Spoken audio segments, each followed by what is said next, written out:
ni umukobwa wari uri kwiruka mu misozi miremire cyane ari kugenderuka ku muvuduko uri hejuru cyane. Imodoka ihenze yari ari kuyinyuraho akayinyuraho rwose imeze nk'aho iparitse ariko umuvuduko muremure cyane. Wari uri muri iyo modoka yari umukoca urenze cyane. Nibwo yaje kumenya ko umukobwa yirukanka cyane aza gusohokamo kugira ngo amurebe, kuko nyine yumvaga adakwiriye kumucika kandi yari umukoca urenze cyane. Gusa umukobwa yari afite umuvuduko udasanzwe ku buryo yirukaga cyane akajya depansa n'abantu. Gusa disi icyari kibabaje yari afite umuryango ukennye, nta mafaranga ahagije ko bakishyura ishuri n'iki byose, bakajya muhateza kujya gukora akazi k'imbaraga aho kugira ngo bamureke barebe ko yakwiga. Niyo mpamvu yari kuruka mu mvura agira ngo yirengagize ibiri kumubaho byose arebe ko yabyibagirwa. Bidatinze yahise amukurikira amujyana no mu rugo iwabo, atangira kumubwira ati nabonye uburyo wirukamo, ntabwo usanzwe ukora bino bintu byo kwiruka. Ati ufite impano idasanzwe, ushatse waza mu itimu yanjye. Ati kuko impano ufite umuntu yazayibyazamo ikintu kizima. Gusa se w'umukobwa yumvaga ari ibintu bidafite agaciro, nta n'amafaranga ari kwinjiza. Aramubwira ati kuki utuma umwana wawe ashaka ajya gukora mu bintu by'inganda, uri kwangiza uburenganzira bwe bwo kuba yabona ishuri akiga. Aramubwira ati hari amarushanwa ari hafi kuza, turi hafi kugeramo, uretse umwana wawe akaza dushobora kumubonera na kaminuza y'ubuntu bakaza kumwigirayo akigira kuri scholarship. Gusa kugira ngo ibyo bikunde byamusaba kuba abanje kuba uwa mbere. Gusa umukobwa Alice byasaga nk'atangiye kuba yagira icyizeremo gakeya. Gusa papa akamubwira ati nudatsinda uzagaruka n'undi ushaka akazi ujye gukora utunga umuryango. Bidatinze wari ugiye kumubera koca yahise amutangiranye imyitozo, atangira kumujyana mu misozi. Umukobwa yari afite umuvuduko udasanzwe rwose yirukanka.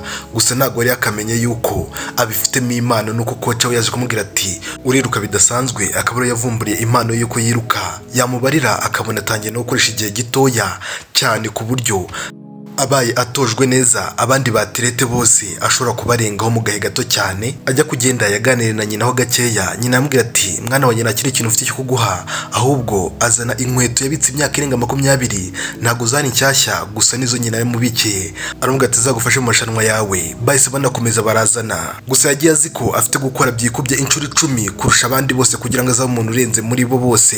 Gusa mu kuhagera timu ye yose yamurebaga nabi, ivuga ati uyu muntu ntabwo twapfa gukorana nawe, ni umuntu usa nabi ameze na nabi, ntabwo twe tumubonamo imbaraga zo ko yakora ibintu na bimwe hano. Baramubwira ati twanakurusha twanagusiga. Aravuga ati noneho reka duse nk'abajya mwihangana. Barirutse n'uwari wamupinze avuga ati nagusiga.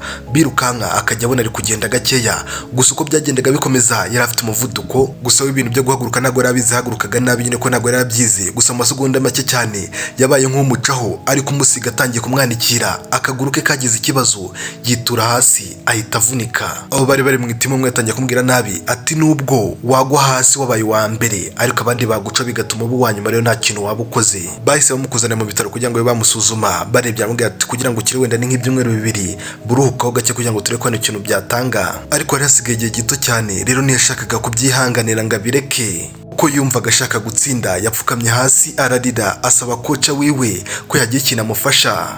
Abonye uburibwe afite yagiye kuri ba boss bakuru arababwira ati n'umukobwa ndabizi ko azatsinda. Gusa bakamubwira ati umuntu udafite imyitozo ni gute wamuha amahirwe nk'aya ngaya yo kuba yajya mu marushanwa akaduhagarira kandi atabikoze neza twatsindwa. Aravuga ati njye byishyize ku mugongo wanjye no ku rutugu rwanjye byose, natsindwa muzabimbaze. Hashize iminsi 4 Alice yatangiye kujya muri mood neza, atangiye no kujya mutoza by'umwihariko kugira ngo arebe ko azanatsinda. Abandi babaga mu itimu imwe gusa bamureberaga kure bari kubona ko ari kumutoza bakajya bibirakariramo ko nyine babonaga ari bari kwitaho cyane, ari wari kwitaho cyane atari kwita kuri bo. Baza no kuzana ya video bamusebya. Ibi byatumye bimushyira igitsure we na timu yiwe yose. Agira ati nadatsinda bishobora kuzana ibibazo timu yacu byo gushyiramo umuntu udafite imbaraga, kuko bashobora no kubabwira ko hari ibintu by'ibindi bitwajemo. Gusa Alice we yari ifite icyizere avuga ati umwanya wa mbere ngomba kuwutsindira. Ntibyatinze amarushanwa aragiye gutangira kugira ngo barebe ko barushanwa. Baranamushete bavuga ati ntago yatsinda. Namugezaga ati utsinda arabarenza undi rwese turaza kwemezanya hakunino. Gusa we mu gukora ibi byose ntago yaragamije kugira ngo atsinde gusa, ahubwo yashakaga no kuba yabona ishuri. Mu gutangira bamusize inyuma, gusa yakoresheje umuvuduko we cyane atangira kubacaho, bigeraho agera ku mwanya wa 2. Birangije aza no kuba yamusiga agufatira umwanya wa mbere. Bivuze ngo inzozi ze nicyo yahaniraga yari akibonye. Ubwo yahise abona ishuri, abona naho kwiga heza hazima, ibintu bitabimubera byiza.